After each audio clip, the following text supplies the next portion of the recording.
The Brave Little Ant and the Mighty Elephant.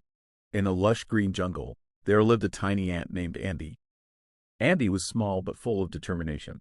He loved exploring and helping his fellow ants. One day, while foraging for food, Andy and his ant friends came across a massive footprint.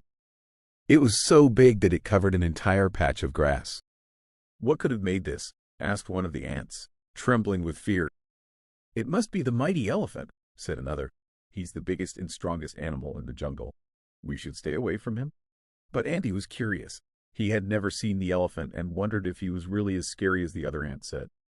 So, Andy decided to find the elephant and see for himself. After a long journey, Andy finally found the mighty elephant drinking water by the river. The elephant was enormous, with big tusks and ears that flapped like sails. Andy felt a little scared but decided to be brave. "Excuse me, Mr. Elephant," Andy called out in his tiny voice. The elephant looked around, confused. He couldn't see who was speaking.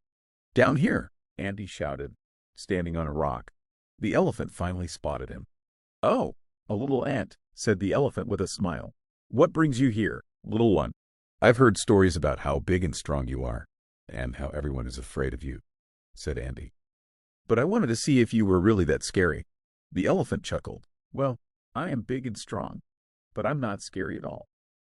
In fact, I believe in helping others, not hurting them." Just then, a loud crash came from the jungle. A tree had fallen, trapping a family of monkeys underneath. The monkeys cried out for help, but the tree was too heavy for them to move. Andy quickly thought of a plan. "Mr. Elephant, can you help lift that tree?" he asked. "Of course." The elephant hurried over to the fallen tree and, with his powerful trunk, lifted it easily. The monkeys were freed and cheered with joy. "Thank you, Mr. Elephant. You're our hero," the monkeys shouted. Andy smiled up at the elephant. "See, you're not scary at all. You're kind and helpful." The elephant nodded. "And you, little ant, are braver than most. You taught everyone today that being small doesn't mean you can't make a big difference." From that day on, the ants and all the animals in the jungle knew that true strength comes from kindness, and even the smallest among us can do great things. The end.